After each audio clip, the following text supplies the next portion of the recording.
Kahit sa mga anak po natin, hindi ba? Nagsumikap ka, pinag-aaral mo, nagtitipid ka. Akala mo pumapasok ang iyong anak, pero yung iba, yung minsan nakikipag-date na pala yung anak mo. Ang taong nagbibigay ng sakit ng ating kalooban, yung taong malaki sa ating mga puso. Kapag sumigaw po ang preacher ng salitang God is good, ang sagot ninyong lahat ay all the time. Amen. Pero kapag sumigaw ang preacher sa inyong mga misis ng tahanan, your husband is good, hindi ka makasagot ng all the time. Amen. Pero iniasa mo sa kanya iyong buhay. Iniasa mo sa kanya iyong kinabukasan. Iniasa mo sa kanya na bibigyan ka ng magandang bukas ng lalaking ito.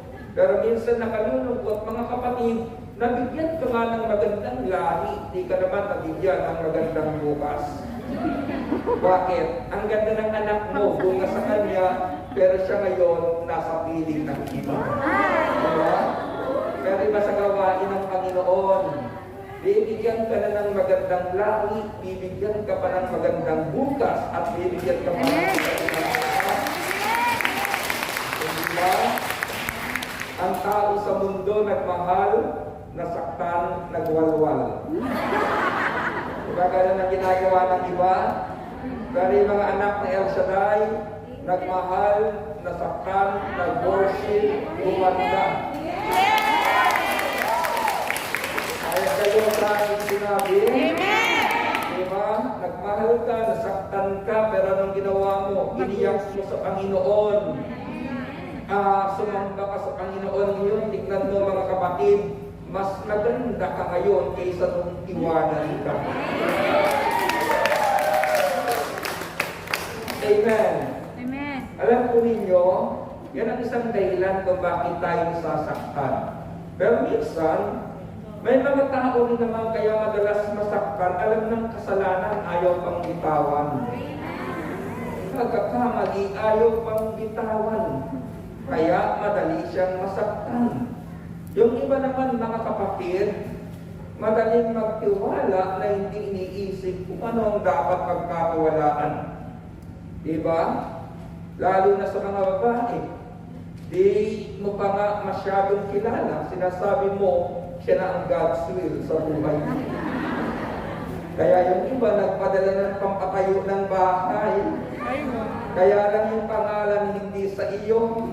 Kaya nagkataka paglipas ng ilang panahon na marami ka ng gastos, hindi mo na masumpungan ang lalaking ito.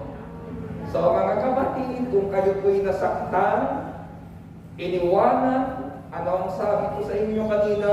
Nagmahal, nasaktan, nag-worship, at ang resulta niyan, gumanda. Amen. Palakpakan natin ang Panginoon. Ano ito ang bagay na dapat natin gawin? Isipin nito mga anak ng Diyos. Hindi pa payag ang Panginoon na manatiling bigo ka sa buhay. Hindi pa payag ang Panginoon na manatili sa habang panahon nakatago ka. At hindi ka pwedeng i-display ng lalaking iyan. Hindi papayag ang Panginoon na sa pagmamahal ng iyong puso, lagi kang may kaya nais ng Panginoong pagalingin ang sugat ng ating mga puso. At ang unang hakbang, mga kapatid, sinabi ko ng aklat ng Hosea na ating binasa. Sabi dito, hali kayo at tayo'y manumbalik kayo Pagkat ang nanakit ay siya rin magpapagaling, siya ang nanugat kaya siya ang gagamot. Kung titignan po ninyo ang pagkakasulat ng Hosea chapter 6 verse 1, tila controversial po yung pagkakasulat. Dahil ang sabi dito na nakit siya ang magpapagaling, nanugat siya rin ang gagamot. Siyempre sasabihin natin bilang anak ng Diyos, hindi nanunugat ang Diyos, hindi nananakit. Pero ang gustong sabihin po ng sumulat ng aklat ng Hosea, anumang kalagayan ng ating puso, kaano mang kabigat ang pinagdaraanan mo, may Diyos na kaya magpagaling, may Diyos na kaya magpagaling. Saan po ito'y lubot ni Hosea? saan hinugot ni Hosea ang kanyang pagsasabi sa bayang Israel. Si Hosea po ay isa sa minor prophet ng panahong iyon. Ginagamit siya ng Panginoon upang kalooban ng Diyos ay ihatid sa bayang Israel. Sa Hosea chapter 6 verse 1, ini-encourage niya ang mga taong kanyang kausap. Ano man ang pinagdaraanan nyo, hali kayo, manumbalik tayo sa Diyos. Hali kayo, magpunta tayo sa gawain ng Panginoon. Bakit ng kapatid? Hindi kayang ayusin ng tao ang kanyang kalagayan sa sarili niyang pamamaraan. Amen? Hindi kayang ituwid ng tao ang kanyang sitwasyon sa sarili niyang diskarte.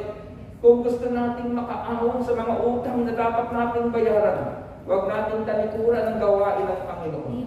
Huwag nating talikuran ng ating covenant sa Kanya. Sinabi natin, Lord, tuwing araw ng Sabado, magpupunta ako sa fellowship mo, ipagpatuloy mo. Huwag mong ipagpalit sa part-time ang araw ng Sabado o araw ng day off mo na pangako mo sa Panginoon. Bakit? Sinasabi po natin, He is the God who is more than enough. Kung ang Diyos ay Diyos na higit sapat ng pangangailangan ng ating buhay, saan ka pupunta na kaya mong pantayan ang El Shaddai na iyong pinupuntahan sa gawain ito?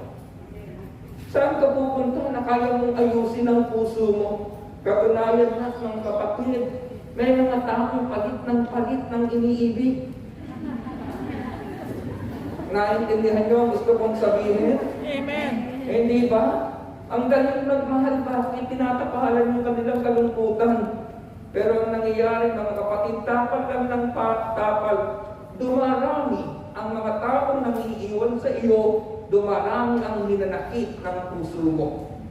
Pero kung titigil ka munang magmahal sa tao, at uunahin mo ang Diyos na umibig sa iyo, ang Diyos ang maghatid ng tamang tao na kaya sa buhay. Nakikinig po ba kayo? Amen. Saan nagsimula yan, mga kapatid? Yung Hosea chapter 6 verse 1. Kasaysayan po ng lalaking ito.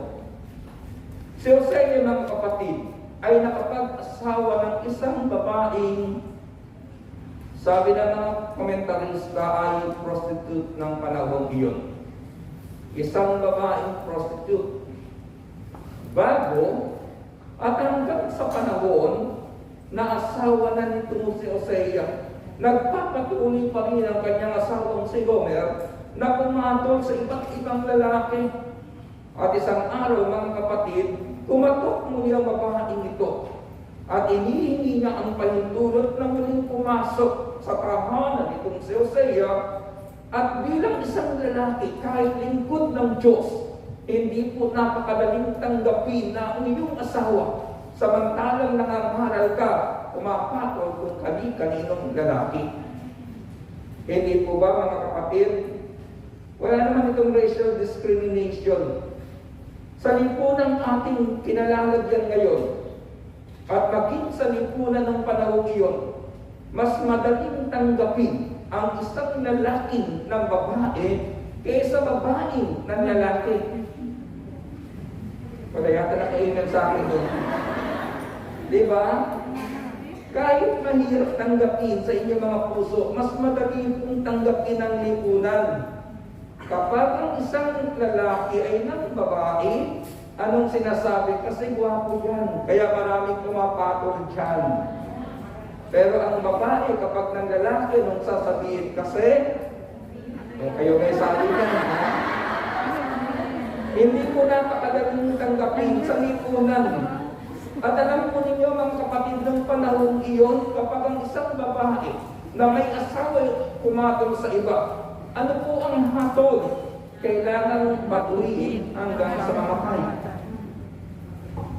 Ang mga kabit noong unang panahon, hinahatulan sa plaza, binabato hanggang sa mamatay.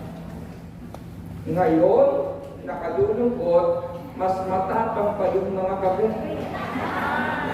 Kung yung batas na yan ay patutupad pa, siguro yung mga plaza natin, punong-puno ng bato. Ganun kabigat. Pwede mo nang itakbo ilang babaeng ito. Pwede mo nang parusahan. Pwede mo nang wag i-entertain sa buhay mo. Pero nung kamatok itong si Gomer kay Hosea, ano po ang ginawa ni Hosea? Nagtanong sa Diyos. Nagbalik sa Diyos. Ano po ang gagawin ko sa aking asawang ito? Na bumabalik sa kalinga at itong sinabi sa kanya ni Yahweh.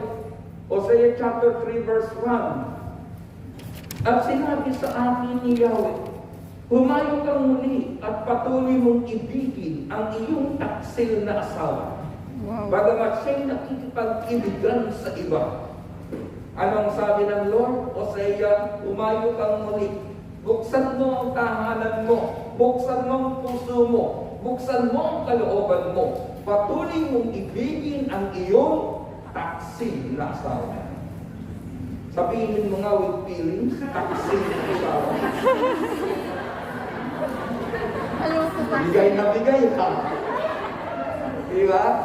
Yun ang sabi ko kung babasahin po ninyo, hindi yun inalis ng Lord. Hindi sinabi ng salita na ibigin mo ang iyong asawa. Inilagay po doon, bakit? Yan ang pinaiibig ko sa iyo, Hosea. Ibig sabihin, yung pag-ibig natin dapat unlimited. Bakit? Mga kapatid, ilang beses po tayong nagtaksil sa Diyos. Amen. Ilang beses tayong tumalikod sa Diyos.